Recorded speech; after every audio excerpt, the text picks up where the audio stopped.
जय जय रघुवीर समर्थ श्रीमत दासबोध। दशक 17वा प्रकृती पुरुष नाम। समास पहिला देव बळात्कार नाम। श्रीराम समर्थ श्रीराम समर्थ।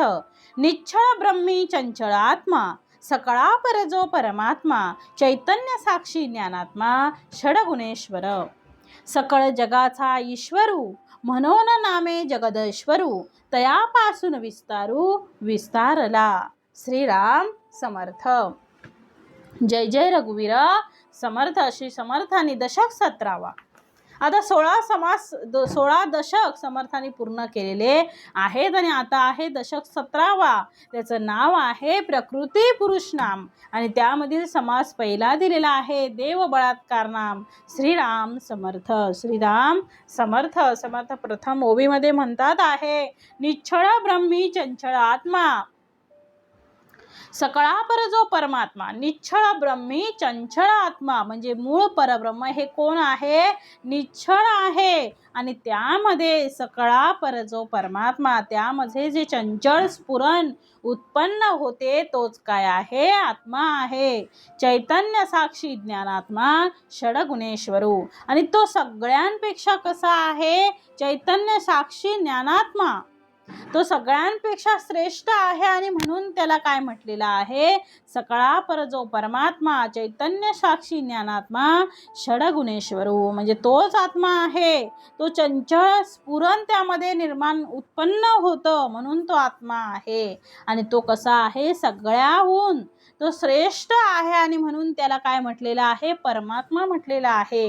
चैतन्य साक्षी ज्ञानात्मा षडगुणेश्वर म्हणजे सकळ जगाचा ईश्वरू म्हणून नामे जगदेश्वरू म्हणजे चैतन्य साक्षी ज्ञानात्मा षडगुणेश्वर ही त्याचीच नावं आहेत आणि म्हणून म्हटलेले समर्थाने आजपासून नवीन दशकाची सुरुवात केलेली आहे।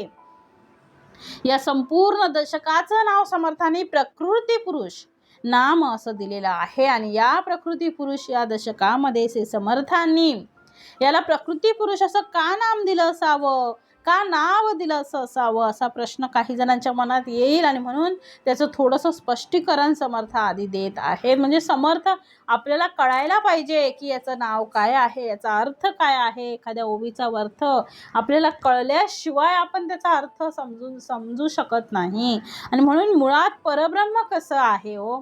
मुळात परब्रह्म कसं आहे? निश्चळ ब्रह्मी चंचळ आत्मा। मग मुळात जे परब्रह्म आहे हे कसं आहे? निर्गुण आहे। इथे द्वैत नाहीच आहे। द्वैत म्हणजे दुसरा भाग नाहीच आहे। जे एक आहे त्यालाच परब्रह्म म्हटलेलं आहे आणि म्हणून या निर्गुण असलेल्या परब्रह्मामध्ये सर्वात सुरुवातीला जे वायूचं चलन झालं किंवा जे वायूचं स्फुरण झालं त्यातून समर्थ म्हणतात आहे की ईश ही संकल्पना जन्माला आली आणि पुन्हा लक्षात घ्या म्हणजे ही जी ईश संकल्पना म्हणजे काय आहे? पुरुष तत्व आहे। परब्रह्म हे अद्वैत आहे आणि त्या अद्वैतामध्ये द्वैताचा जो संचार झाला तो संचार सर्वात पहिल्यांदा वायू रूपाने झाला। वायूचं स्फुरण झालं आणि त्या स्फुरणातून ईश देव किंवा पुरुष अशी संकल्पना उदयास आली, जन्माला आली आणि ते पुरुष ही परब्रह्माची शुद्ध स्वरूपाची अभिव्यक्ती आहे। परब्रह्माच्या संकल्पनेतून पुढे प्रकृतीचा जन्म झाला। परब्रह्म होतं तिथे वायूचं स्फुरण झालं आणि त्या स्फुरणातून ईश संकल्पना जन्माला आली आणि त्या ईशातून पुढे मात्र ही संपूर्ण सृष्टी जन्माला आली।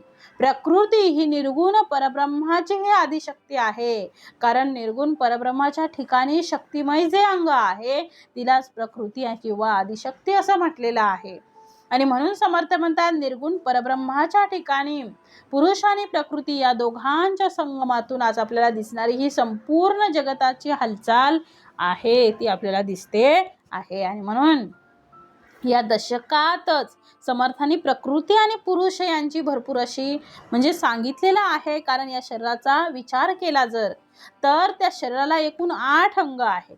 त्याला अष्टधा प्रकृती असं आपण म्हटलं जिथे पंचमहाभूत आणि त्रिगुण येतात आणि त्यामध्ये त्यांचे अजून 82 तत्व निर्माण झाली आणि या 82 तत्वांना सुद्धा चिरंजीवत्व नाही आहे, ते सुद्धा नष्ट होणारं आहे, ते सुद्धा जड आहे आणि म्हणून ते हालचाल करू शकत नाही.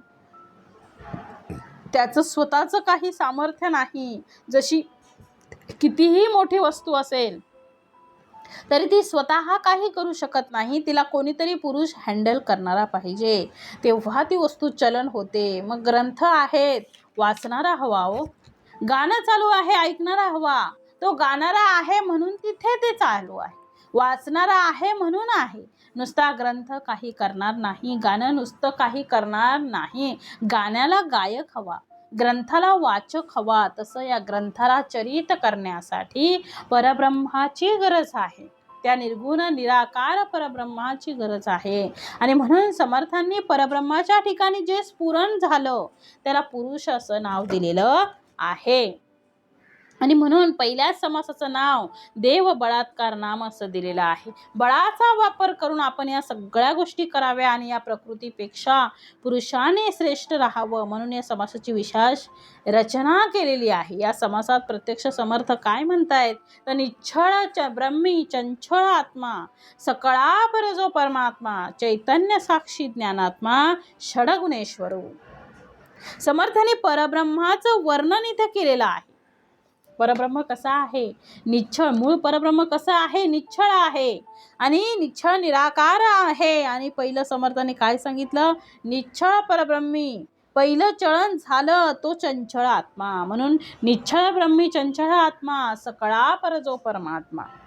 म्हणजे निश्चळ परब्रह्मी पहिलं छळण झालं तो चंचळ आत्मा परमात्मा, तिथे पहिलं स्मरण झालं. आणि म्हणून म्हटलंय सकळा पर जो परमात्मा. पण या चंचळ आत्म्यापेक्षा तो परमात्मा भिन्न आहे. चंचळ आत्म्यापेक्षा कोण आहे? परमात्मा कसा आहे? भिन्न आहे. सकळा पर जो परमात्मा, चैतन्य साक्षी ज्ञानात्मा, षडगुणेश्वरू. मग चैतन्य साक्षी ज्ञानात्मा ही सगळी षडगुणेश्वर ही त्याचीच नावं आहे. तो सगळ्या नावामध्ये तो भरून पुरून उरलेला आहे. आणि म्हणून त्याला परब्रह्म म्हणा, चैतन्य साक्षी म्हणा, चैतन्य म्हणा, त्याला ज्ञानात्मा म्हणा. व तो नाना प्रकारच्या 6 गुणांनी नटलेला असल्यामुळे त्याला षडगुणेश्वर म्हणा. पण तो परब्रह्म तो कसा आहे? तो मात्र एक आहे. म्हणून म्हटले समर्थाने पुढे दिले सकळ जगाचा ईश्वरू तो परब्रह्म, परब्रह्म तत्व. तो जो परब्रह्म आहे त्याच्या अधिष्ठानावर हे सगळं चाललेलं आहे. त्याच्यामुळे हे सगळी ही सृष्टी आपल्याला दिसते आहे. तो परब्रह्म आहे म्हणून हे सगळं आहे हो. परब्रह्म नाही तर काहीच नाही. परब्रह्मामुळे हे सगळं आहे. ज्याच्याकडे एवढे अधिकार आहे, ज्याच्याकडे एवढा मोठा अधिकार आहे, ज्याला ही सगळी सृष्टी निर्माण करण्याचं ज्याच्याकडे सामर्थ्य आहे, तो मात्र शांत आहे. आणि आपण आपलं बघा हो, आपण कुठे किती काय बोलावं याचं आपल्यालाच कळत नाही. विचारापेक्षा जास्त, कृतीपेक्षा जास्त म्हणजे आपली कृती आहे ती होण्यापेक्षा आधीच आपल्या तोंडाने आपण सगळं काही घालवून बसतो. मी हे करणार, मी ते करणार. आपण काहीच करत नाही. पण तो परब्रह्म मात्र एवढं सगळं करूनही कसा आहे? शांत आहे. त्या परब्रह्माची ओळख, म्हणून त्या परब्रह्माची, त्या ईश्वराची ओळख, ज्याने हे जीवन आपल्याला दिलेलं आहे, ज्याने ही सृष्टी निर्माण केलेली आहे, त्याला विसरून कसं चालणार? मग त्या सद्गुरूंना विसरून आपल्याला चालणार नाही. हे सगळा निर्माते ते सद्गुरू आहे, तो परब्रह्म आहे.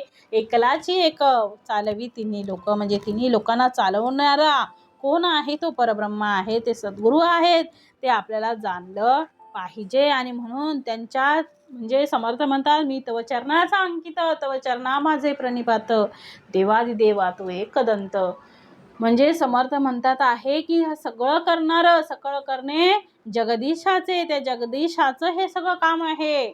आणि म्हणून सकळ जगाचा ईश्वरू, सगळ्या जगाचा ईश्वर, सगळ्या जगाचा पोशिंदा तो आहे. सकळ जगाचा ईश्वरू मूल जन्माला यायच्या आधी त्याच्या अन्नाची व्यवस्था तो आधीच करतो आहे. म्हणजे केवढं सामर्थ्य आहे त्या परब्रह्माचं. मूल जन्माला यायच्या अगोदरच आई म्हणजे त्याचं जे अन्न आहे त्याच्या दुधाची सोय ही आधीच मूल जन्माला यायच्या आधीच करतो. जसं मुंगी आपण म्हणतो, मुंगी कशी जगत असेल, कसं दिवस काढत असेल, मग तिच्या अन्नाची सोय त्याने आधीच केलेली असते. म्हणजे आपण जन्माला यायच्या अगोदरच आपलं सगळं नियोजन झालेलं आहे. त्या परब्रह्माने आपली सगळी सोय केलेली आहे. मग त्या परब्रह्माला आपल्याला शरण जाता आलं पाहिजे. आणि म्हणून समर्थांनी म्हटलेलं आहे, सकळ जगाचा ईश्वर, सर्व जगाचा ईश्वर म्हणून त्याला काय म्हटलेलं आहे, सकळ जगाचा ईश्वर म्हणून नामे जगदेश्वर, म्हणून त्याला जगदेश्वर म्हटलेलं आहे. मग सगळ्या जगाचा ईश्वर आहे तो याचा आहे, त्याचा आहे, इथला आहे, तिथला आहे, सगळ्या जगाचा परमेश्वर तो एकच आहे. म्हणजे या सृष्टीवर, या पृथ्वी तलावर जेवढे काही दिसतात आहे, जेवढी काही सृष्टी आहे, जेवढी काही जीव आहेत, त्या सगळ्याचा ईश्वर कोण आहे, त्या सगळ्याचा पोशिंदा, त्या सगळ्याचा सामर्थ्य पुरवणारा भगवंत कोण आहे, तर परब्रह्म आहे.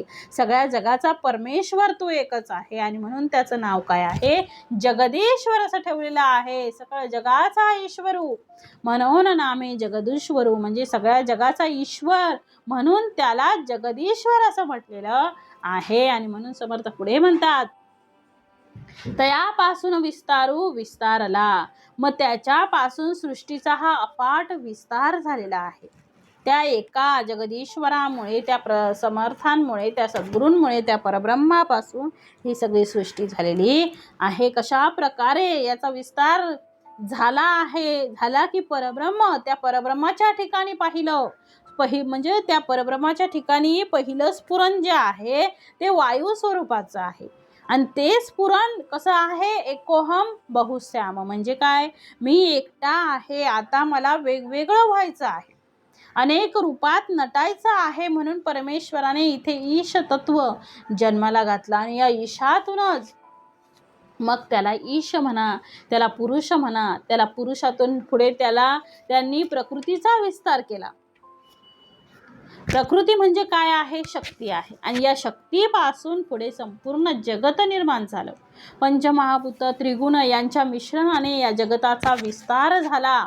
पण या विस्ताराची नाना प्रकारची नावं आहेत. आणि म्हणून पुढे समर्थांनी म्हटलेलं आहे, कोणती नावं आहेत, ती सगळी आता नावांची यादी समर्थांनी दिलेली आहेत. मग शिवशक्ती जगदेश्वरी, प्रकृती पुरुष परमेश्वरी, मूळ माया गुणेश्वरी, गुणक्षोभिनी. मग त्याला समर्थांनी शिवशक्ती जगदीश्वरी, प्रकृती पुरुष परमेश्वरी, मूळ माया गुणेश्वरी, गुणक्षोभिनी इत्यादी नावाने त्याला ओळखलं जातं. मग किती नावं द्यावीत प्रकृतीला, तर अनेक लोक त्याला शिवशक्ती म्हणतात, कोणी जगदीश्वरी म्हणतात, कोणी प्रकृती पुरुष म्हणतील, परमेश्वरी म्हणतील, मूळ माया म्हणतील, गुणेश्वरी षडगुणेश्वरी म्हणतील, इथे गुणक्षोभिनी म्हणतील. अशा प्रकारची त्या प्रकृतीला नावं इथे दिली जातात. आणि म्हणून समर्थ म्हणतात, यामध्ये असलेला जो परमात्मा आहे, जे मूळ परब्रह्म तत्व आहे, त्या परब्रह्म तत्वाची सुद्धा नावं आम्ही नानाविध घेऊ शकतो.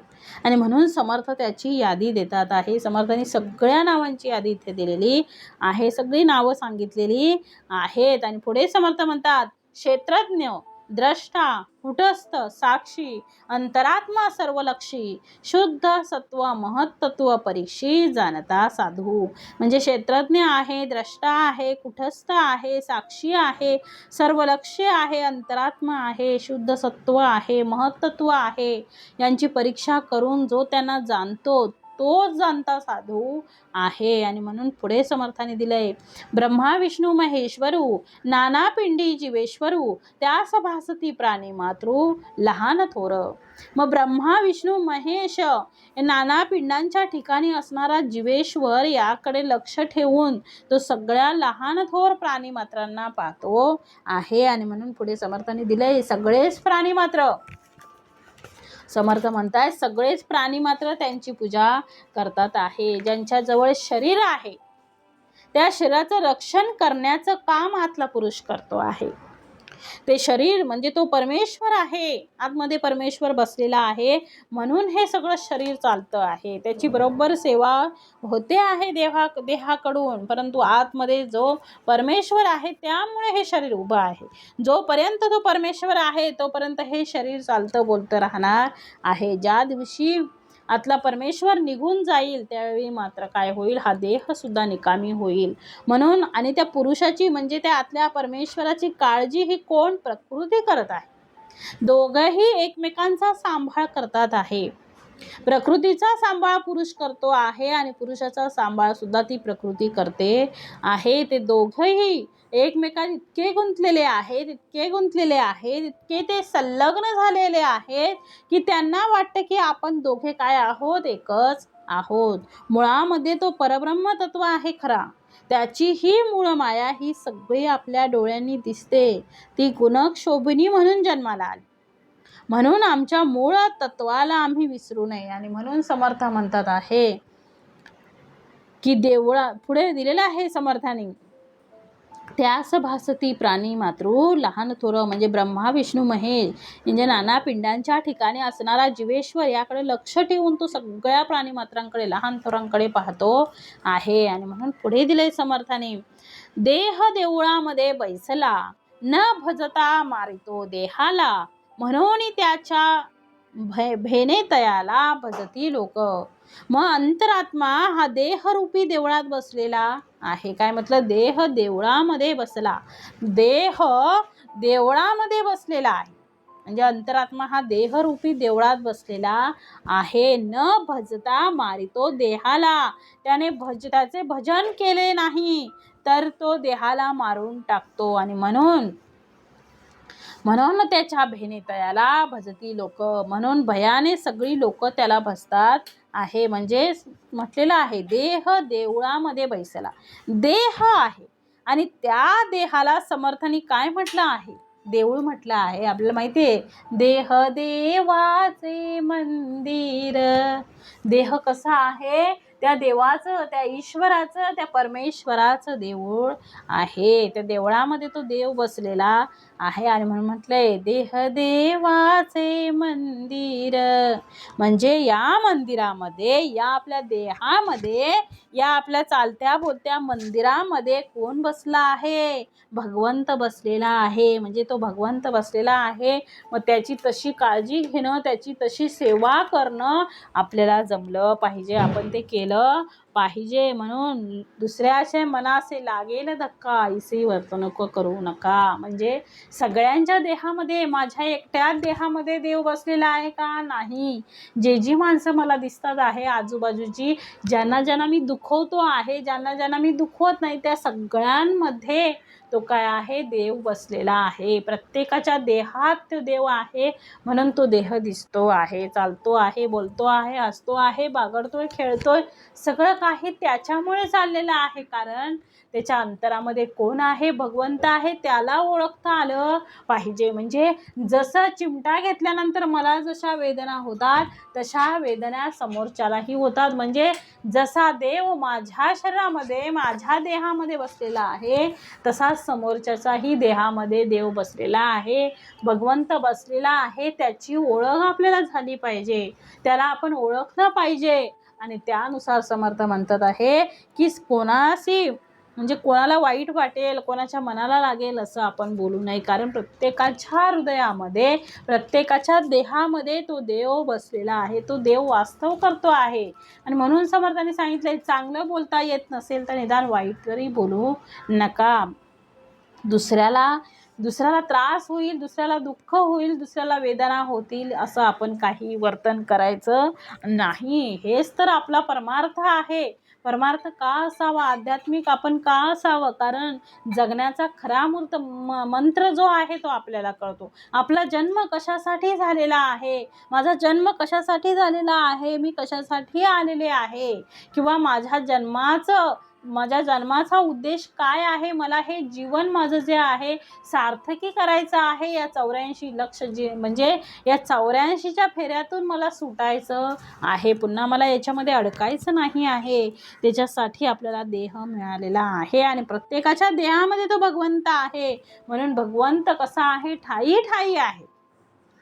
देवळात जाऊन देवाला नमस्कार आपण करतो, त्या देवाला आपण घाबरतो, परंतु माणसाला मात्र आपण अजिबात किंमत देत नाही. तसं करता कामा नाही. जर तुम्ही पूजा केली नाही त्या मंदिरात बसलेल्या भगवंताची, तर आपला देह संपून जातो, तो नष्ट होतो, त्याला देह ठेवावा लागतो. अशा प्रकारचा विस्तार समर्थांनी अप्रतिम केलेला आहे. खूप समर्थांनी उत्तमाच्या ओवी, उत्तमाचे बोध, उत्तमाचं विवरण आपल्याला इथं दिलेलं आहे.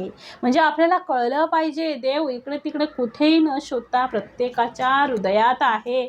म्हणून समर्थ म्हणतात कोणालाही दुखवू नका. आणि म्हणून समर्थाने पुढे दिलेला आहे, ब्रह्मा विष्णू महेश्वरू नाना पिंडी जीवेश्वरू त्यास भासती प्राणी मातृ लहान थोर देह देवळामध्ये बैसला न भजता मारितो देहाला म्हणून त्याच्या भेने तयाला भजती लोक जे वेळेसी भजन चुकले.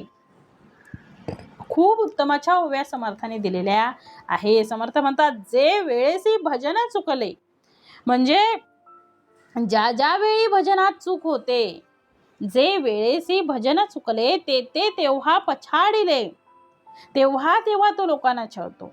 जे जेव्हा आक्षेपिले आवडीने भजू लागले सकळ लोक, म्हणून आवडीने सगळे लोक त्याला भजू लागले, कारण त्याला माहिती ते चुकलं की लगेच त्याच्यामध्ये सुधारणा झाली पाहिजे. म्हणून जे वेळेचे भजन चुकले ते तेव्हा पछाडिले.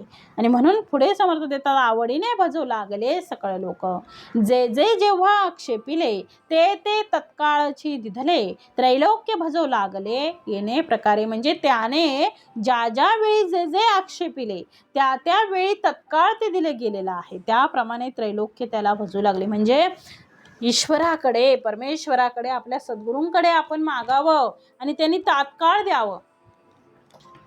त्यांच्याकडे आपण मागावं. भौतिक गोष्टींमध्ये आपण अडकू नये. भौतिक गोष्टी आपण मागत बसतो, मला बंगला मिळावा, गाडी मिळावा, पैसे मिळावेत, धन दौलत संपत्ती सगळं काही जे काही आहे ते मला सगळं मिळावं.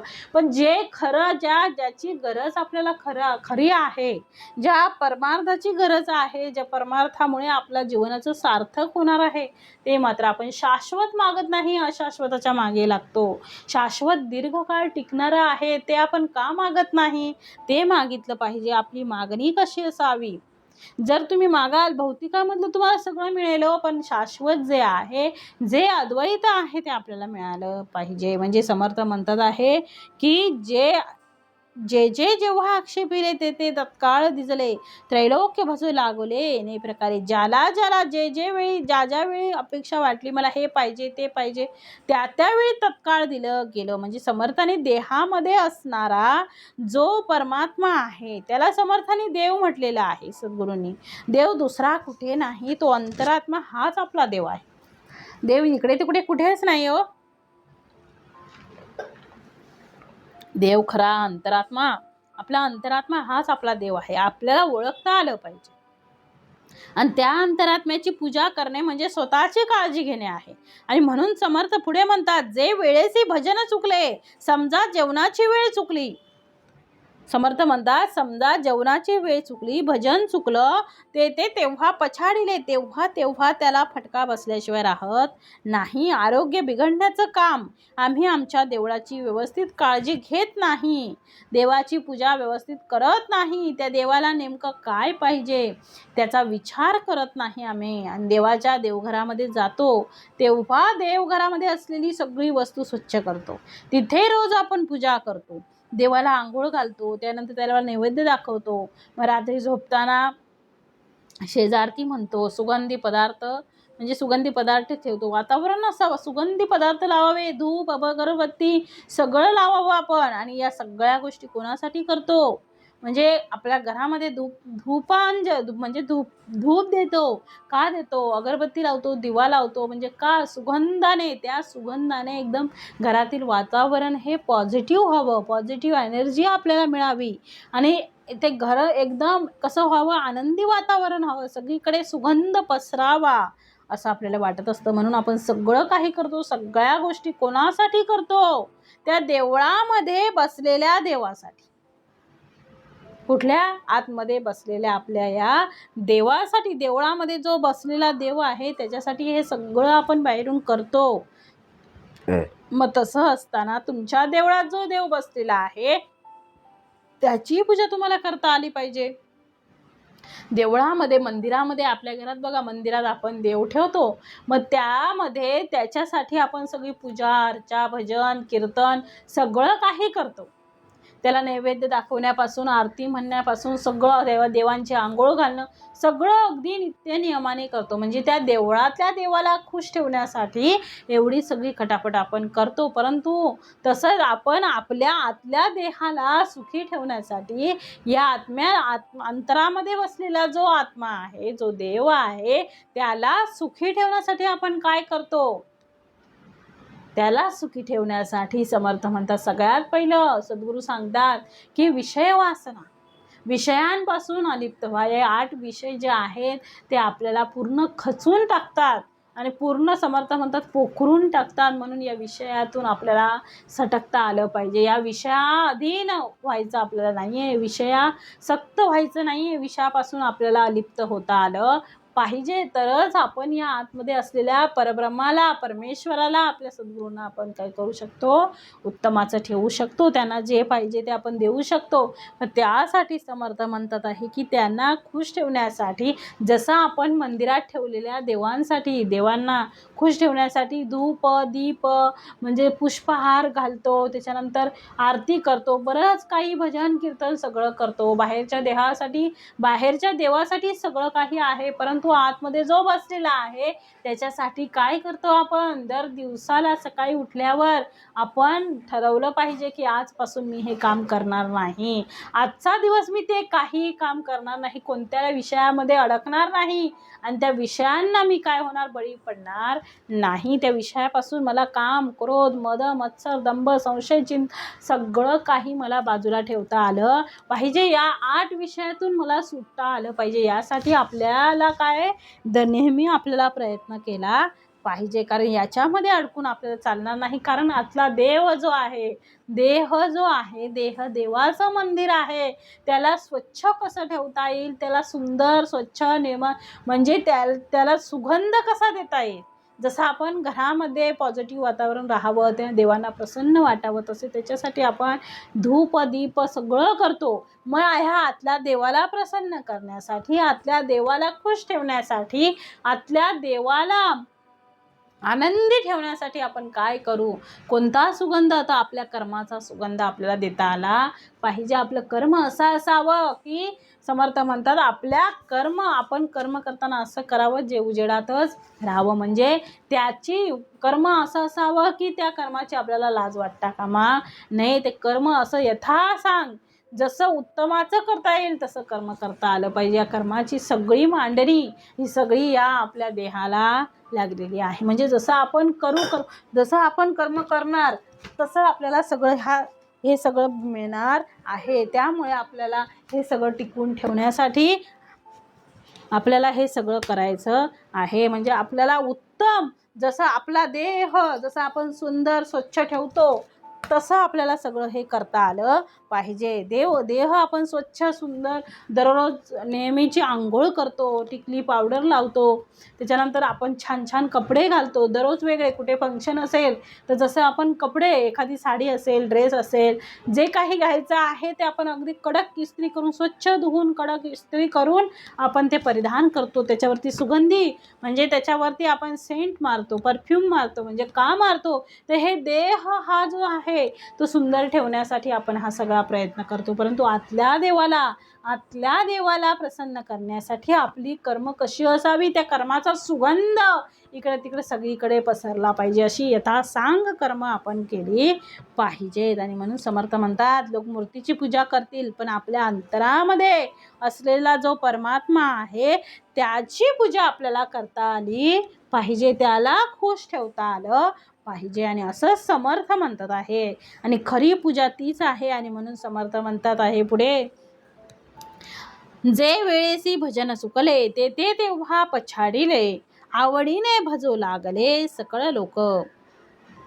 जे जेव्हा आक्षेपिले ते तत्काळची दिधले, त्रैलोक्य भजो लागले येणे प्रकारे. म्हणजे त्याने ज्या वेळी जे अपेक्षिले ते त्याला तात्काळ दिले गेले, त्याप्रमाणे त्रैलोक्य त्याला काय होऊ लागलं, भजू लागलं. आणि म्हणून त्रैलोक्याचे सगळे लोक आपल्याला देहाची काळजी, आपापल्या देहाची काळजी का घेतात, कारण त्यामध्ये त्या देवळामध्ये देव बसलेला आहे. आणि म्हणून समर्थ पुढे म्हणतात आहे की 5 विषयांचा नैवेद्य, काय म्हटलंय, 5 विषयांचा नैवेद्य आहे. आप, तेज, वायू, आकाश आणि पृथ्वी, हे 5 विषयांचा नैवेद्य म्हणजे पंचमहाभूत आहेत. 5 विषयांचा नैवेद्य जेव्हा पाहिजे तेव्हा सिद्ध, ऐसे न करिता सद्य रोग होती. म्हणजे 5 विषय भोगांचा नैवेद्य जेव्हा हवा तेव्हा तयारच असतो. असं जर केलं नाही तर तात्काळ काय होईल, रोग होतील. म्हणजे 5 भूतांमध्ये जर काही गडबड झाली, म्हणजे समजा पाण्याचं प्रमाण कमी झालं शरीरामध्ये, तर काय होतं, आता ही 5ही भूतं आपल्या शरीरामध्ये आहेत आणि त्यांचं प्रमाण योग्य असलं पाहिजे, तरच आपलं हे शरीर जे आहे ते काय आहे, निरोगी राहणार आहे. आणि म्हणून समर्थांनी म्हटलेलं आहे, हे शरीर निरोगी राहण्यासाठी ते 5 भूतांना उत्तमाचं ठेवता आलं पाहिजे, त्याच्यामध्ये गडबड नाही झाली पाहिजे. आणि जर त्यामध्ये गडबड झाली, समजा पाण्याचं प्रमाण कमी झालं शरीरात, तर माणूस आजारी पडतो, चक्कर येते.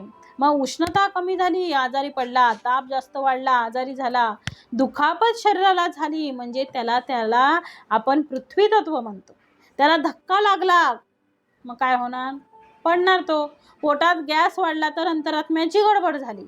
आपण म्हणतो पोटभर जेव्हा, आपण जेवत असताना सावकाश जेव्हा म्हटलं, अवकाश ठेवून जेव्हा, याचा अर्थ तिथे तोही अंतरात्मा आहे. सगळ्या 5ही भूतांचा जो नैवेद्य आहे तो उत्तम प्रकारे आणि जितकाच तितका असला तरच आरोग्य संपन्न आपलं आयुष्य आपण काढू शकतो. म्हणून समर्थ म्हणतात आहे पुढे, 5 विषयांचा नैवेद्य जेव्हा पाहिजे तेव्हा सिद्ध, ऐसे न करिता सद्य रोग होती.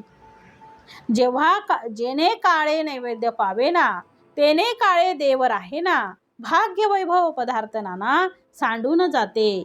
म्हणून समर्थ म्हणतात, ज्यावेळी नैवेद्य नाहीसा होतो, ज्यावेळी नैवेद्य मिळत नाही किंवा नाहीसा होतो, त्यावेळी देव तेथे राहत नाही. भाग्य वैभव नाना पदार्थ टाकून तो देह त्याग करतो. म्हणून समर्थ म्हणतात, जेने काळे, ज्या काळेला जो नैवेद्य पाहिजे तो नैवेद्य जर दाखवला गेला नाही, तर समर्थ म्हणतात आहे पुढे, जातो ते कळो देईना, कोणास ठाऊके होईना, भाग्य वैभव पदार्थ नाना सांडून जातो. म्हणजे आमच्याकडे शेती आहे, आमच्याकडे वाडी आहे, आमच्या घरात समृद्धी आहे, अन्नधान्यांची आमच्याकडे काहीच कमी नाही, अन्नदानांची कोठारं आमची भरून वाहतात आहे, म्हणजे भरून तुडुंब भरलेली आहेत, पण तरी मनुष्य मरतो. याचं कारण काय हो? आता एवढं सगळं त्याच्याकडे आहे म्हणजे त्याने मरता का म्हणे, तरी सुद्धा तो मरतो. म्हणजे का, तर समर्थ म्हणतात आहे, तो जातो तेव्हा कुणाला कळू देत नाही आणि कुणाला माहीतही होत नाही. म्हणजे देवाशिवाय देवाचे रहस्य कुणाला कळणार का? आणि म्हणून पुढं म्हटलेलं आहे समर्थांनी, त्या देवळाची तुम्ही काळजी घेतली नाही, त्या देवळामध्ये बसलेल्या देवाची तुम्ही पूजा केली नाही, ते बाजूला दिसणारं हे जे वैभव आहे हे त्याला तुच्छ आहे, गवताप्रमाणे आहे. आणि म्हणून म्हटलंय, जातो तो कळे देईना, कोणास ठाऊके होईना, देवे विना अनुमानेना, कोणास देव. काय म्हटले? देवे विन अनुमानिना, कोणास देव म्हणजे तो जातो.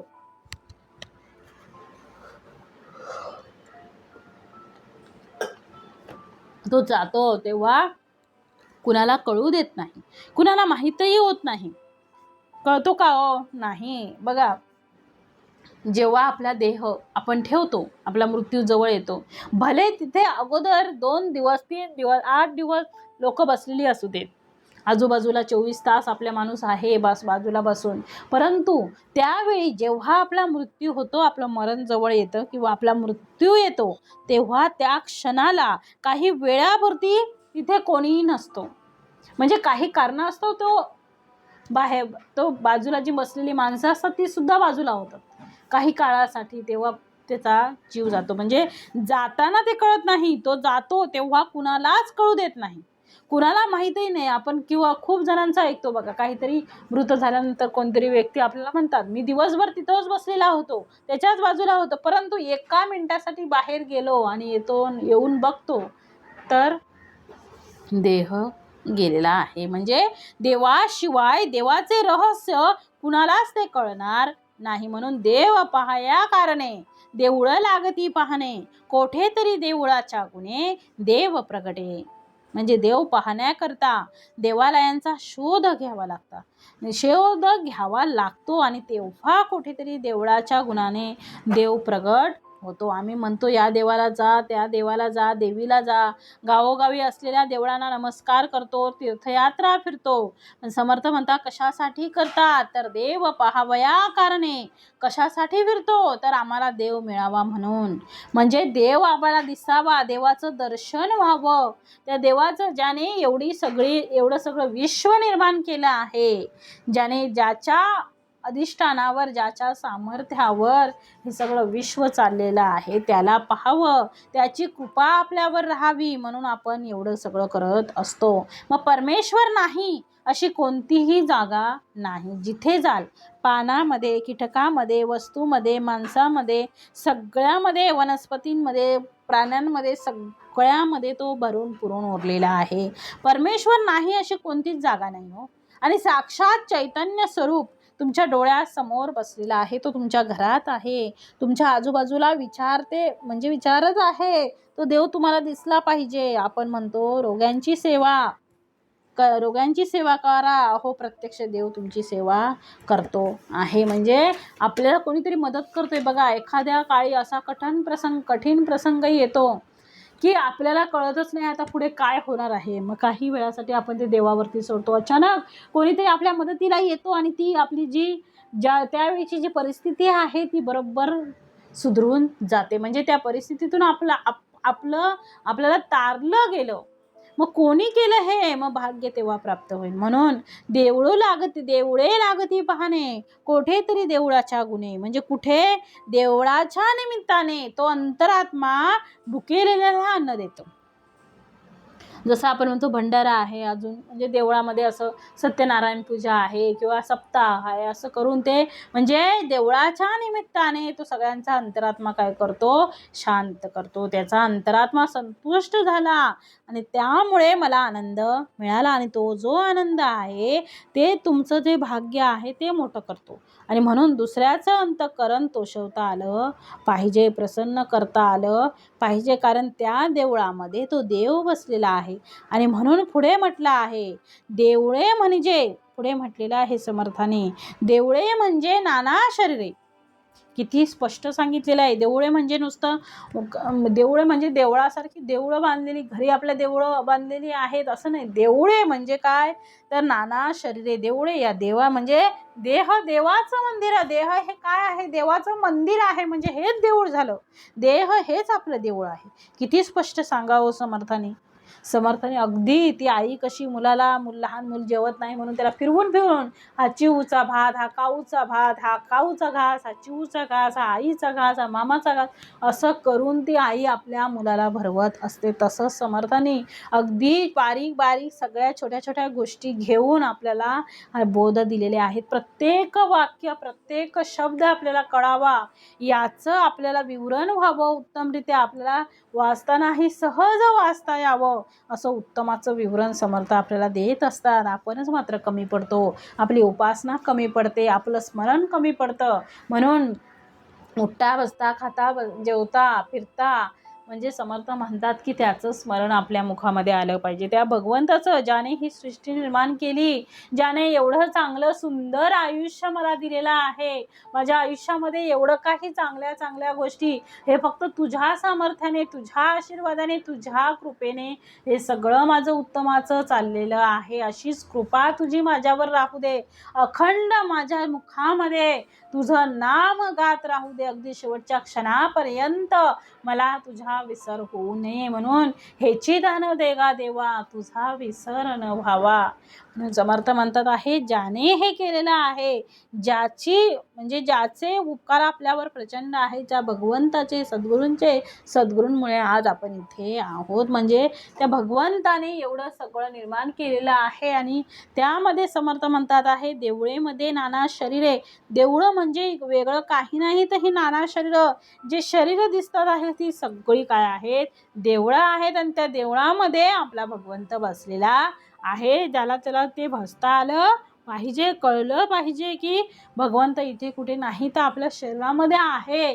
जसा माझ्यामध्ये आहे तसा दुसऱ्यामध्ये सुद्धा आहे. म्हणून किती स्पष्ट सांगावं समर्थांनी, नाना शब्द वापरले.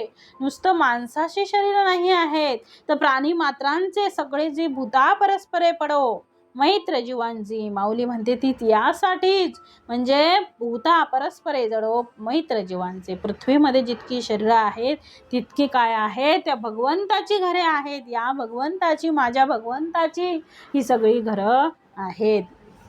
म्हणून समर्थ म्हणतात, देवळे म्हणजे नाना शरीरे, तेथे राहिजे जीवेश्वरे. नाना शरीरे नाना प्रकारे, अनंत भेदे. म्हणजे देव पाहण्याकरता देवालयांचा शोध घ्यावा लागतो, तेव्हा कुठेतरी देवळाच्या गुणाने देव प्रगट होतो. आणि म्हणून पुढे म्हटलंय की ही जी शरीर आहे, देवळे म्हणजे काय, नाना शरीर, आणि त्यात जीवेश्वर राहतात आहे. त्या नाना प्रकारची नाना शरीरं असतात, त्यात काय असतात, अनंत भेद असतात. आपण पाहिलं एकासारखा दुसरा माणूस दिसतो का? हो, नाही. आपल्या स्कूलमध्ये बघा, एकाच विद्यार्थिनीसारखी किंवा एकाच विद्यार्थ्यासारखा दुसरा एखादा विद्यार्थी दिसतो का? स्कूलमध्ये कितीतरी मुलं असतात, सगळी सेम वयाची, एखादं लहान मोठं सगळे असतात, परंतु ती एकासारखी दिसतात का? नाही. त्या शरीरांमध्ये सुद्धा अनंत भेद आहेत. आणि म्हणून पुढे म्हटलंय समर्थाने की चालती बोलती देवळे, त्यामध्ये राहिजे रावळे. जितुके देवळे तितुकी सकळे कळली पाहिजेत. म्हणजे चालती बोलती देवळे, त्यामध्ये राहिजे रावळे. ती ही शरीर जी आहे ती चालती बोलती काय आहे, देवळं आहे. त्यात राहिते जितुकी देवळे तितुकी सकळे कळली पाहिजे. राजा, त्यात राया म्हणजे राजा, जो अंतरात्मा तो राहत असतो. आणि म्हणून देवळे आहेत ही सगळ्यांना कळली पाहिजे. ही नुसती शरीर नाही, ही देऊळ हे काय आहे, ही सगळी काय आहेत, देवळं आहेत. त्याचं ते आपल्याला कळलं पाहिजे. नुसती ही काय आहे, देवळं सांगितलेली नाही. तर हे शरीर म्हणजे काय आहे, तर हे भगवंताचं देऊळ आहे, त्यामध्ये भगवंत वास करतो आहे. जे चालतात येतात जातात ते खरं देऊळ. मग ते राऊळ चालत बोलत आहेत, येतात जातात, हसतात बोलतात, घेतात देतात, प्रसन्न होतात, नमस्कार करतात, आशीर्वाद देतात. किती करावं त्या देवांनी. तुमच्या समोर तो देव आहे. आपण कुठल्या देवाला भजतो? अंतरात्मा हाच देव आहे. आणि तो अंतरात्मा नुसता माणसामध्ये आहे याच्यामधला भाग नाही आहे, तर तो सगळ्या प्राणी मात्रांमध्ये आहे. सगळ्या प्राणी मात्रांमध्ये आहे. आमच्या घरासमोर येणाऱ्या कुत्र्याला आपण घातलेली भाकर आणि गाईला घातलेला चारा हा अंतरात्म्याला जाऊन पोचतो. मुंगीला घातलेली साखर ही अंतरात्म्याला जाऊन पोचते. जितके राऊळे तितके देव आहेत आणि ती चालती बोलती आहेत. आणि म्हणून समर्थ म्हणतात, भगवंताने किती अवतार धारण केले, भगवंताने कितीतरी अवतार धारण केलेले आहेत. किती केले ते सगळं दिलेलं आहे समर्थाने आपल्यासाठी भरपूर काही दिलेलं आहे. फक्त आपणच कमी पडतो, त्याच्याकडे आपण लक्ष दिलं पाहिजे. ते सगळं आपल्याला कळलं पाहिजे. याच्यासाठी समर्थ आपल्याला वारंवार सगळी माहिती देत असतात. आणि म्हणून समर्थाने पुढे दिलेलं आहे. समर्थ म्हणतात आहे की मच्छ कुर्म वराह देऊळे, भूगोळ धरला सर्व काळे,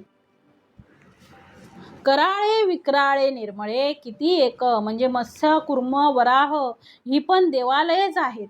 आणि त्यांनीच हा भूगोल सगळा सर्व काळ काय आहे सावरून धरलेला आहे. काही देवळं म्हणजे शरीर आहेत, अकराळ विक्राळ हे असतात, तर कित्येक निर्मळ असतात. आणि म्हणून म्हटलंय समर्थांनी जे आपण दशावतार म्हटलेले आहेत त्यातल्या पहिल्या 3 अवतारांचं नाव घेतलेलं आहे, मच्छ कुर्म आणि वराह. म्हणजे याचा अर्थ आजही तुम्हाला काही मत्स्य दिसतात, कुर्म दिसतात, काही वराह दिसतात, यामध्ये परमेश्वर आहे.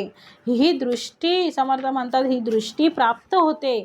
आणि म्हणून म्हटलंय भूगोळ धरिला सर्व काळे, कराळे विक्राळे निर्मळे किती एक. म्हणजे त्यांनीच हा भूगोल काय आहे सर्व काळ सावरून धरला आहे. काही देवळं म्हणजे शरीर आहेत, अकराळ विक्राळच असतात ती, आणि कित्येक ती निर्मळ असतात. म्हणून कित्येक देवळे सौख्य पाहे, भरता अवघे सिंदा आहे, परिते सर्व काळ न राहे अशाश्वत. म्हणजे कित्येक देवळात शरीरात अवघ सौख्य भरून राहिलेलं आहे, पण तेही सर्व काळ राहत नाही, ते अशाश्वतच असतं. अशाश्वताचा मस्तक मनी, जयाची एवढी करणी, दिसेना तरी काय झाले धनी, तयासीच म्हणावे. अशाश्वताचा मस्तक मनी, अशाश्वताचा मस्तक मनी जो अंतरात्मा त्याची ही सर्व अगाध करणी असते.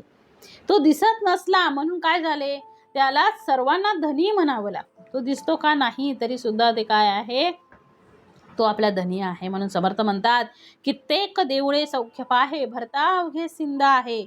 सगळ्या देवळांमध्ये आम्हाला आनंद पाहता आला पाहिजे. आणि ते शाश्वत मंदिर आहे, आज दिसते आहे. तो देवळातला देव पुन्हा नवीन देऊळ धारण करतो आणि त्या देवळामध्ये तो पुन्हा राहतो. म्हणून आपल्याला दिसतं की माणसं मरतात आणि पुन्हा जन्म घेतात, पुन्हा मरतात. तर हे भगवंतानं आपलं मंदिर बदललेलं आहे.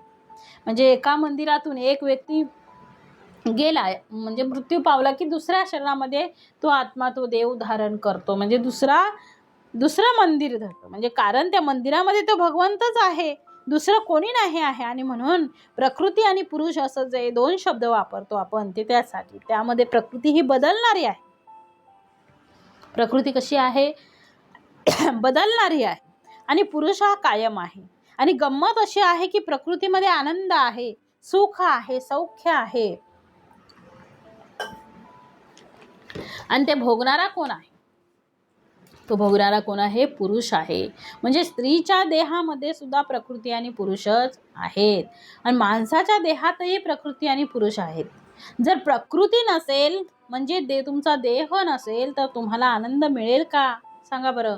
म्हणून देहाची गरज आहे, म्हणजे प्रकृतीची गरज आहे त्या आनंदासाठी. पण तो आनंद शेवटी कोणाला, शेवटी तो आनंद सुख दुःख उद्वेग हा सगळा जो भाग आहे तो जीवाला आहे. आणि म्हणून पुढे म्हटलंय समर्थांनी उद्वोन्मुख होता भेद, विमुख होता उदंड खेद, ऐसा धर्द संवाद होत जातो. म्हणजे अंतरात्म्याकडे लक्ष गेलं तर सगळा भेद मावळतो. त्याच्यापासून विमुख होऊन विषयाकडे लक्ष गेलं तर भेद निर्माण होऊन खेद होतो. त्याप्रमाणे अध म्हणजे विषयाकडे आणि ऊर्ध्व म्हणजे अंतरात्म्याकडे असा खालीवर होण्याचा संवाद नित्य चालू असतो. आणि म्हणून म्हटलंय समर्थांनी कठीण शब्द वापरले आहेत. समर्थ म्हणतात आमचं मुख जर ऊर्ध्व गेलं तर आम्हाला अभेद निर्माण होतो. ऊर्ध्व म्हणजे प्रकृती करून बाहेर पडणं, म्हणजे मी परमेश्वर आहे, माझ्या जीवातला जो अंतरात्मा आहे तो, आणि तुमच्यात दिसणारा अंतरात्मा तो ऊर्ध्व गेला तर सगळ्यात शेवटी आकाश एकच आहे, अंतरात्मा आहे आकाश तत्वातून तो एकच आहे. आणि खाली आलो तर भेद निर्माण होतात आहे. म्हणजे तुम्ही वेगळे दिसता, मी वेगळी दिसते, सगळं भिन्न भिन्न दिसतात. आणि या भेदामुळे याला समर्थांनी म्हटलं आहे अधोमुख होणं. आणि मग अधोमुख झालं तर उदंड खेद आहे. आणि म्हणून समर्थ म्हणतात विन्मुख होता, उदंड खेद. काय म्हटले? विन्मुख होता, उदंड खेद सांगितलेलं आहे समर्थाने. आणि मग समर्थ पुढे म्हणतात आहे की होणं, विन्मुख होणं म्हणजे काय हो? भगवंताकडे पाठ कर आणि भगवंताकडे तोंड करणं याचा अर्थ ऊर्ध्वमुख होणं. म्हणून सत्वगुणी जे लोक आहेत ते ऊर्ध्वमुखी असतात आणि तामसिक जे लोक असतात ते अधोमुखी असतात, ते खाली घसरतात. म्हणून पुढे समर्थाने पुढे दिलेलं आहे, सकळांचे मूळ दिसेना, भव्य भारी आणि भासेना, निमिष एक वसेना, एक ठाई.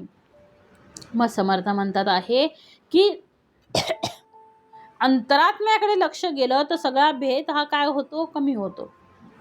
त्याच्यापासून विमुख होऊन विषयाकडे गेलं, त्याच्याकडे दुर्लक्ष केलं आणि विषयाकडे लक्ष गेलं तर भेद निर्माण होतो, खेद होतो. याप्रमाणे अध म्हणजे विषयाकडे आणि ऊर्ध्व म्हणजे अंतरात्म्याकडे असा खालीवर होण्याचा संवाद नित्य चालू असतो. आणि म्हणून म्हटलंय समर्थाने सकळांचे मूळ दिसेना. समर्थ काय म्हणतात? सकळांचे मूळ दिसेना, भव्य भारी आणि भासेना, निमिष एक असेना, एके ठाई. मग सगळ्यांचं मूळ कोण आहे? तो अंतरात्मा आहे, तो दिसत नाही. तो भव्य आणि प्रचंड असून तो भासत नाही. आणि काय म्हटलंय? सगळ्यांचे मूळ दिसेना, ते दिसत नाही. भव्य भारी आणि भासेना, भव्य आहे, भारी आहे, प्रचंड जड आहे आणि तो भासतही नाही. निमिष एक वसेना, एक ठाई. मग त्याची जाणीव होत नाही, तो क्षणभरही एका ठिकाणी राहत नाही. आणि म्हणून पुढे म्हटलंय ऐसा अगाध परमात्मा, कोण जाणे त्याचा महिमा, तुझी लीळा सर्वोत्तमा, तूच जानसी. मग परमात्मा असा अगाध आहे, त्याचा महिमा कोण जाणू शकेल? हे सर्वोत्तमा, तुझी लीला फक्त तूच जाणतोस. त्या परब्रह्माची लीला फक्त तो परब्रह्मच जाणतो. भगवंताची महिमा कुणी जाणावी? हे ज्याचं त्याला माहिती. आपण फक्त त्याचा विचार करावा. आणि बोलणारा सुद्धा परमात्मा आहे, ऐकणारा सुद्धा परमात्मा आहे. म्हणून समर्थांनी म्हटलंय श्रोता वक्ता श्रीराम समर्थ. श्रोताही तोच आहे, वक्ताही तोच आहे, म्हणजे सगळं करणारा तोच आहे. म्हणून पुढे दिलंय संसारा आली याचे सार्थक, जेथे नित्यानित्य विवेक, एहलोक आणि परलोक दोन्ही साधिले. म्हणजे या जगात जन्माला आल्याचे सार्थक करायचं आहे. आपल्याला काय करायचं आहे? या जन्माचं आपल्याला सार्थक करायचं आहे. जन्माला आपण का आलो आहे याचं नियोजन काय आहे, भगवंताने आपल्याला का जन्माला घातलेलं आहे याचं विवरण, म्हणजे हे आपल्याला कळलं पाहिजे. आणि म्हणून म्हटलेलं आहे संसार आर्याचे सार्थक. संसारात मी का जन्माला आलेलो आहे? जेथे नित्यानित्य विवेक, या जगात जन्माला आल्याचं सार्थक आपल्याला करायचं आहे तर नित्यानित्य विवेक करणं आवश्यक आहे. जेथे असा विवेक केला जातो, जेथे नित्यानित्य विवेक म्हणजे जेथे असा विवेक केला जातो, इहलोक आणि परलोक दोन्ही साधिले, तिथेच इहलोक आणि परलोक दोन्ही साधलं जातं. इहलोक आणि परलोक दोन्ही आपल्याला साधायचं, दोन्ही तरून जायचं आहे. संसार आली असे सार्थक. म्हणून संसारामध्ये आलं असेल तर आपल्या जीवनाचं सार्थक करा. आपला जन्म का झालेला आहे? आपल्याला पुन्हा या फेऱ्यामध्ये अडकायचं आहे का नाही? आणि काय करा? जेथे नित्यानित्य विवेक आहे, इहलोक आणि परलोक दोन्ही साधिले. इहलोक आणि परलोक आम्हाला जर साधायचा असेल तर नित्यानित्य विवेक पहा, असं समर्थांनी म्हटलेलं आहे. जे नित्य आहे म्हणजे परमेश्वर तत्व आहे आणि अनित्य आहे ती आहे प्रकृती. हा भेद ओळखा आणि त्या नित्याची कास धरा, असं समर्थ सांगत आहेत. आणि म्हणून म्हटलेलं आहे या जगात जन्माला आल्याचं सार्थक करायचं आहे तर नित्यानित्य विवेक करणं आवश्यक आहे. जेथे असा विवेक केला जातो तिथेच इहलोक आणि परलोक दोन्ही साधलं जातं. आणि म्हणून म्हटलंय पुढे समर्थाने मननाशीळ लोकापासी, अखंड देव हरनिशी, पाहता त्यांच्या पूर्व संचितासी जोडा नाही.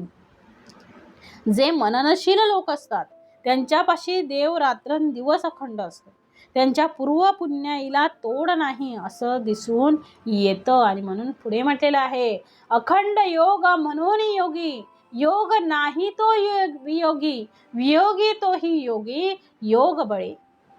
म्हणजे योग हा शब्दाचा मुळामध्ये जोडणे असा अर्थ आहे. योग म्हणजे काय तर जोडणे. संयोग हा शब्द आपल्याला माहित आहे. तसा जीवाचा शिवाशी आलेला जो संबंध आहे, जीवाचा शिवाशी म्हणजे जोडलेलं, आम्ही प्रकृतीशी जोडले जातो आणि परब्रह्माशी प्रकृतीशी न जोडले जाता आपण परब्रह्माशी जोडलं गेलं पाहिजे. आपण उलटं करतो, प्रकृतीशी जोडलं जातो, पण नाही, प्रकृतीशी न जोडलं जाता आपल्याला परब्रह्माशी जोडलं गेलं पाहिजे. अशा प्रकारचा जो योग आहे त्याला योग हा शब्द वापरला आहे. आणि म्हणून इथे म्हटलं आहे, मननशील लोकापासी अखंड देव अहर्निशी. जे मननशील लोक आहे, जे चिंतनशील आहे, त्या लोकांना प्रत्यक्ष आपल्या जवळच परमेश्वर आहे आणि त्याच्याशी आपल्याला योग घडवायचा आहे, त्याच्याशी अखंड साधना करायची आहे, त्याच्याशी आपल्याला अखंड जोडलेले राहायचं आहे, हे त्यांना कळतं.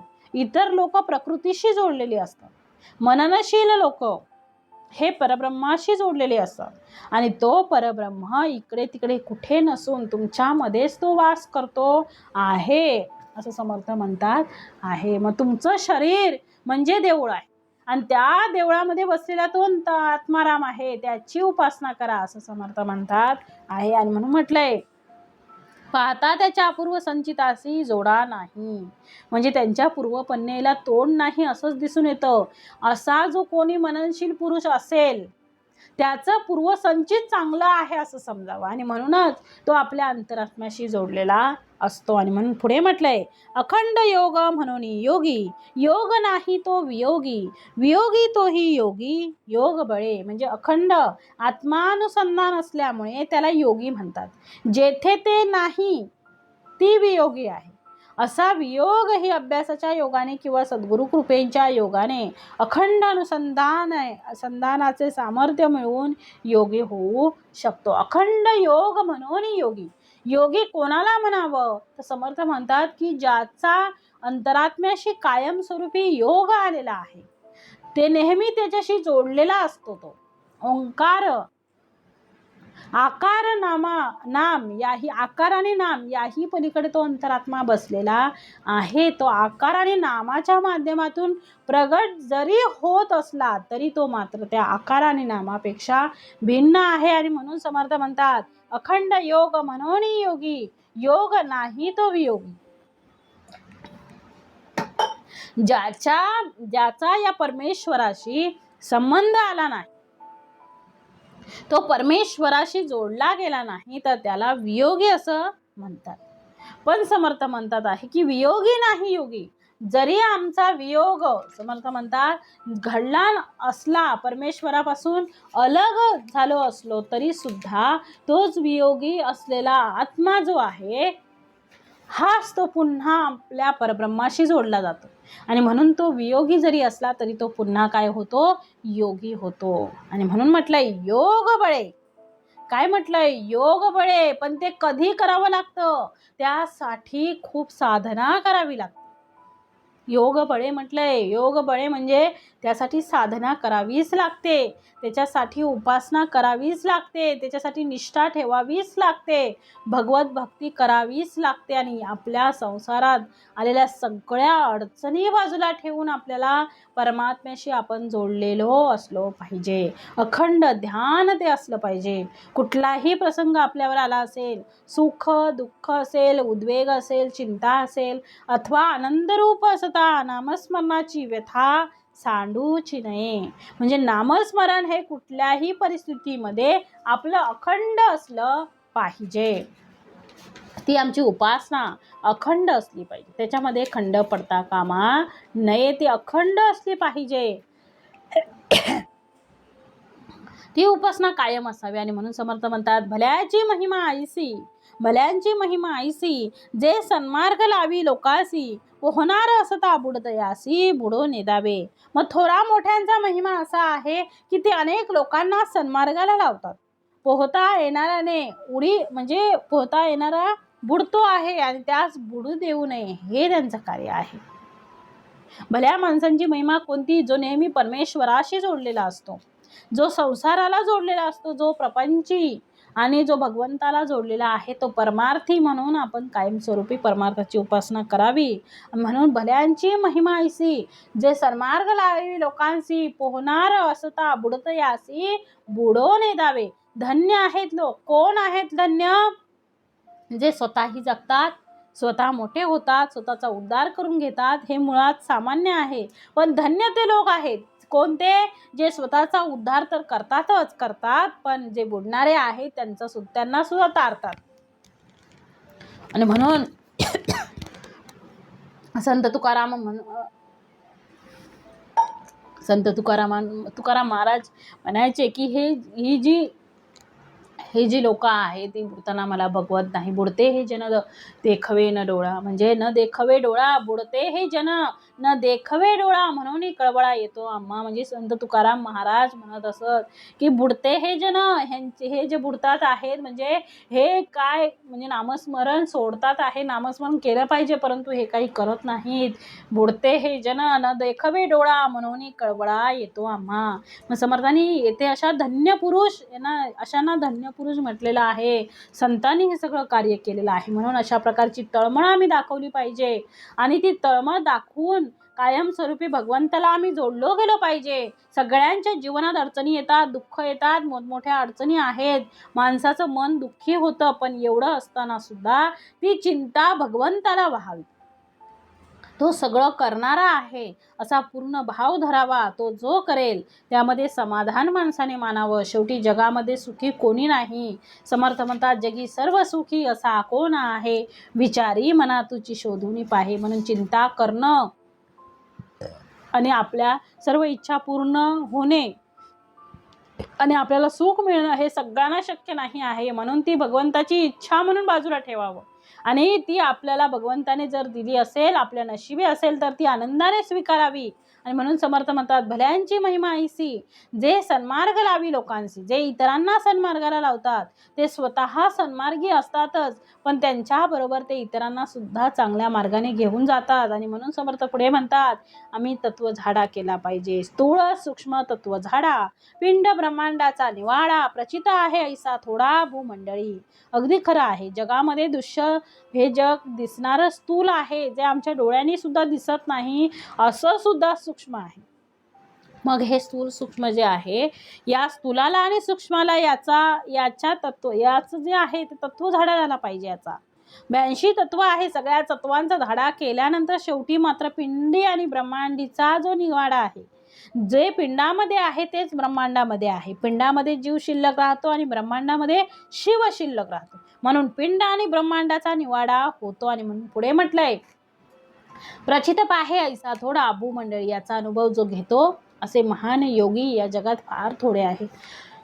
म्हणून समर्थ पुढे म्हणतात, वेदांतीचे पंचीकरण, खंडतयाचे विवरण, महावाक्य अंतकरण, रहस्य पाहे. म्हणून अशा प्रकारे वेदांतांचं पंचीकरण आम्ही समजून घेतलं पाहिजे. म्हणून अखंड ध्यान करावं आपण, 82 तत्व बाजूला करावीत आणि स्मरण ठेवावं. महावाक्याचं अंतकरण रहस्य पाहे. म्हणून म्हणजे 4 प्रकारची महावाक्य सांगितलेली आहे. मग समर्थांनी म्हटलंय ते, ये पृथ्वीमध्ये विवेकी असती, धन्य तयाची संगती, श्रवण मात्रे पावती गती प्राणी मात्र.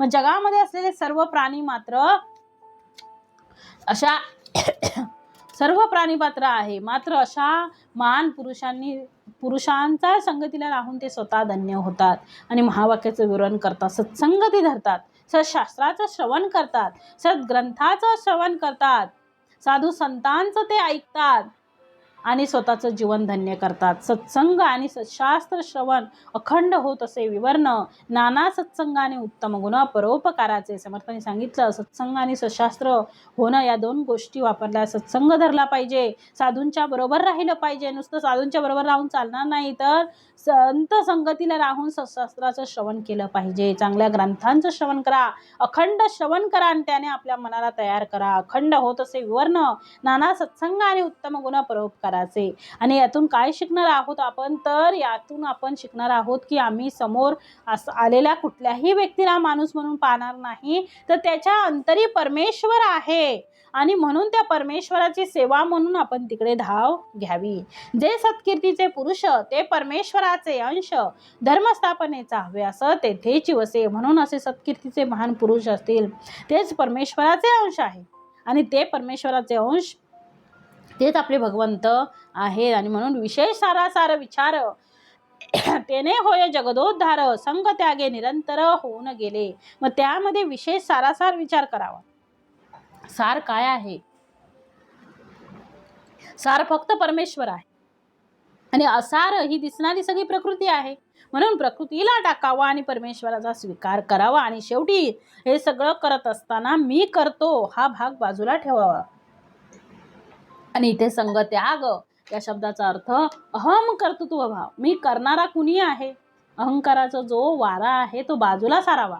नामदेव महाराज म्हणतात, संत नामदेव महाराज म्हणतात, अहंकाराचा वारा लागो राजसा, माझी विष्णुदासा हवी कासी. अहंकार चिकटला की तो भगवंतापासून दूर होतो. म्हणून अहंकार येऊ देऊ नका. तुमच्याकडनं चांगलं काही घडलं असलं तर ती भगवत कृपा समजा आणि तो संतांचा आशीर्वाद समजा, सद्गुरूंची कृपा समजा. आणि अशा प्रकारे समर्थांनी आपल्या समोर येणाऱ्या प्रत्येकाला भगवत स्वरूप समजून त्याची पूजा करा आणि या प्रकृतीपासून निष्ठा.